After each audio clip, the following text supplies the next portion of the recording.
নমস্কাৰ বন্ধুসকল, মই আপোনালোক সকলোকে আছামিজ বাস্তু চেনেললৈ স্বাগতম জনাইছোঁ। বন্ধুসকল, মোৰ নাম গোবিন্দ ৰাজখোৱা, মই নেশ্য বাস্তু এক্সপাৰ্ট নিউমেৰলজিষ্ট। বন্ধুসকল, আপোনালোকৰ সুবিধাৰ্থে মই চেনেলটোত বাস্তুৰ সম্পৰ্কে, সংখ্যাতত্বৰ সম্পৰ্কে, জ্যোতিষৰ সম্পৰ্কে, তাৰ লগতে তন্ত্ৰৰ বিভিন্ন প্ৰয়োগৰ ভিডিঅ'সমূহ ইয়াত আপলোড কৰি থাকোঁ।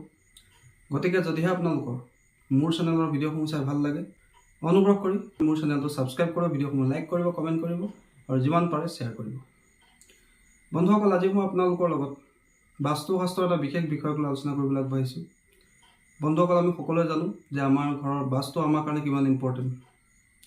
আমাৰ ঘৰত বাস্তু যদি ঠিক নাথাকে তেন্তে আমাৰ ঘৰত নানান সমস্যাই দেখা দিয়ে। শাৰীৰিক সমস্যা, মানসিক সমস্যা, পাৰিবাৰিক সমস্যা, আৰ্থিক সমস্যা, যিকোনো ধৰণৰ সমস্যা আমি সন্মুখীন হ'ব লগা হ'ব পাৰে। গতিকে আমি সদায় নিজৰ ঘৰৰ বাস্তুৰ ধ্যান ৰখা উচিত। সদায় আমি বাস্তুসন্মতভাৱে আমাৰ ঘৰ নিৰ্মাণ কৰা উচিত। আৰু যদি আমাৰ ঘৰত কিবা বাস্তু দোষ আছে তেন্তে তাৰ প্ৰতিকাৰ কৰাৰ ব্যৱস্থা কৰা উচিত।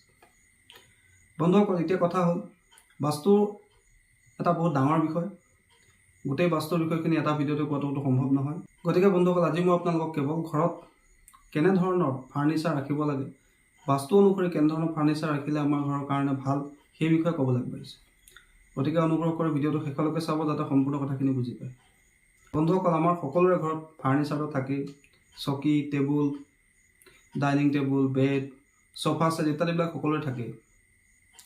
বন্ধুসকল, বাস্তুশাস্ত্ৰত কোৱা হৈছে যে সদায় যিমান পাৰি লোহাৰ আৰু প্লাষ্টিক এইবিলাকৰ ফাৰ্নিচাৰ ইউজ কৰাতকৈ যিমান পাৰি কাঠৰ ফাৰ্নিচাৰ ব্যৱহাৰ কৰিব লাগে বুলি কোৱা হৈছে। বন্ধুসকল, তাৰোপৰি আমি যিবিলাক ফাৰ্নিচাৰ ৰাখোঁ, চোফা ছেট ৰাখোঁ, সেইবিলাক যিহেতু গধুৰ হয়, সেইকাৰণে আমি কেতিয়াও ঘৰৰ মধ্যস্থানত অৰ্থাৎ ব্ৰহ্মস্থানত কেতিয়াও গধুৰ ফাৰ্নিচাৰ ৰাখিব নালাগে। যিহেতু বাস্তু অনুসৰি ব্ৰহ্মস্থানৰ পৰা সকলো এনাৰ্জি উৎপন্ন হয়। গতিকে সেই ব্ৰহ্মস্থানৰ অংশটো আমি অকণ খালী কৰি এৰিব লাগে। তাত কেতিয়াও বেছিকৈ গধুৰ ফাৰ্নিচাৰ আমি ৰাখিব নালাগে। তাৰোপৰি আমাৰ ঘৰৰ উত্তৰ পূব আৰু পূব দিশৰ ফালে যিখিনি ৰুম আছে, তাত সদায় আমি লাইট ৱেইটৰ অৰ্থাৎ পাতল ফাৰ্নিচাৰ ৰাখিব লাগে। বৰ হেভি ধৰণৰ ফাৰ্নিচাৰ ৰাখিব নালাগে। ধৰি লওক আমাৰ যদি ড্ৰয়িং ৰুমটো পূব দিশত আছে, উত্তৰ পূব দিশত আছে বা উত্তৰ দিশৰ পিনে আছে, তেন্তে আমি তাত কেতিয়াও বৰ হেভি ৱেইটৰ ফাৰ্নিচাৰ ৰাখিব নালাগে। আমাৰ ঘৰত যিমানখিনি হেভি ৱেইটৰ ফাৰ্নিচাৰ থাকে সেইখিনি সদায় আমি দক্ষিণ পশ্চিম আৰু পশ্চিম দিশৰ পিনে ৰাখিবলৈ যত্ন কৰিব লাগে। তাৰোপৰি বন্ধুসকল, ঘৰত কেতিয়াও ভাগি ছিগি যোৱা টেবুল, চকী, ঘূণে ধৰা ফাৰ্নিচাৰ ৰাখিব নালাগে। বন্ধুসকল, এইখিনি বস্তু যদি আমাৰ ঘৰত ৰাখোঁ তেন্তে এইখিনি বস্তুৰ পৰা আমাৰ ঘৰত নিগেটিভ এনাৰ্জি উৎপন্ন হ'ব পাৰে। গতিকে কেতিয়াও ছিগা ভগা চকী, টেবুল, ফাৰ্নিচাৰ ইত্যাদিবিলাক আমি কেতিয়াও নিজৰ ঘৰৰ ভিতৰত ৰাখিব নালাগে। ঘৰৰ পৰা বাহিৰ কৰি দিয়াৰ ব্যৱস্থা কৰিব লাগে। তাৰোপৰি আমি নিজৰ ফাৰ্নিচাৰসমূহ নিয়মিতভাৱে চাফ চিকুণ কৰি ৰাখিব লাগে। কেতিয়াও নিজৰ furniture, table, chair, sofa set ইত্যাদিবিলাক লেতেৰা কৰি ৰাখিব নালাগে। সময়ে সময়ে তাক চাফ চিকুণ কৰি থাকিব লাগে। আৰু আমি যিমান ফাৰ্নিচাৰ ৰাখোঁ, গধুৰ আচবাব ৰাখোঁ, সেইবিলাক সদায় আমি দক্ষিণ পশ্চিমৰ ৱালৰ ফালে ৰাখিবলৈ যত্ন কৰিব লাগে। আৰু তাতো এটা কথা মনত ৰাখিব লাগে যে একেবাৰে আমি ৱালত লগাই দিব নালাগে। ৱালৰ পৰা 3 ইঞ্চি, 4 ইঞ্চি বা 5 ইঞ্চি আমি গেপ ৰাখিব লাগে, যাতে এনাৰ্জিটো চাৰিওফালে প্ৰবাহিত হৈ থাকিব পাৰে। তাৰোপৰি বন্ধুসকল, আমি পাৰিলে কাঠৰ ডাইনিং টেবুল, কাঠৰ বিচনাতে শুব লাগে।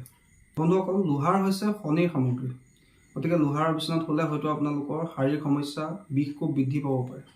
সেইকাৰণে যিমান পাৰে কাঠৰ বিচনাত শুবলৈ যত্ন কৰিব লাগে। তাৰোপৰি আপোনাৰ ঘৰত যিখন ডাইনিং টেবুল, সেইটো ফাৰ্নিচাৰৰ লিষ্টতে পৰে। সেই ডাইনিং টেবুলখন কিন্তু কেতিয়াও ঘূৰণীয়া হ'ব নালাগে। ঘূৰণীয়া ডাইনিং টেবুলত যদি আপোনালোকে খাদ্য গ্ৰহণ কৰিবলৈ লয় তেন্তে ঘৰৰ পৰিয়ালৰ সদস্যসকলৰ মাজত মনোমালিন্য হ'ব পাৰে। কিবা আলোচনাত বহিবৰ কাৰণে ঘূৰণীয়া টেবুল অত্যন্ত শুভ বুলি কোৱা হৈছে। কিন্তু আমি খাদ্য গ্ৰহণ কৰোঁতে সদায় স্কোৱাৰ বা ৰেক্টেংগুলাৰ অৰ্থাৎ বৰ্গাকাৰ বা আয়তাকাৰ ডাইনিং টেবুলতে ভাত খাব লাগে।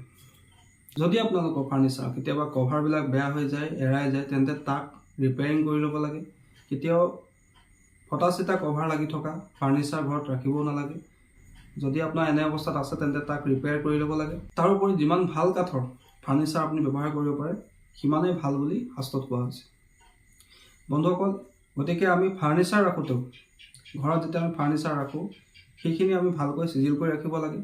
আৰু এটা কথা মনত ৰাখিব লাগে যে আমি যেতিয়া সোফা ছিটত বহোঁ আমাৰ মুখখন সদায় উত্তৰৰ ফালে, পূব ফালে বা পশ্চিম দিশলৈ মুখ কৰি বহিব পৰাকৈ ৰাখিব লাগে। দক্ষিণ দিশলৈ মুখ কৰি বহিব পৰাকৈ কেতিয়াও ফাৰ্নিচাৰ ৰাখিব নালাগে। বন্ধুসকল, এইদৰে আমি নিজৰ ফাৰ্নিচাৰৰ ক্ষেত্ৰতো, ঘৰত ফাৰ্নিচাৰ ৰখাৰ ক্ষেত্ৰতো এইখিনি নিয়ম আমি মানি চলিব লাগে। আৰু আপোনাৰ ল'ৰা ছোৱালীকো যিমান পাৰে কাঠৰ টেবুলতে বহি পঢ়া শুনা কৰিবলৈ দিব লাগে। বন্ধুসকল, এইদৰে আপোনালোকে ঘৰত ফাৰ্নিচাৰ ৰাখোঁতে এইখিনি কথাও ধ্যান ৰাখিব লাগে। আৰু যিমান পাৰে বাস্তুশাস্ত্ৰৰ নিয়মসমূহ পালন কৰিবলৈ চেষ্টা কৰিব লাগে, কিয়নো আপোনাৰ ঘৰৰ উন্নতি প্ৰগতিৰ বহু ক্ষেত্ৰত বাস্তুৰ ওপৰতো নিৰ্ভৰ কৰে।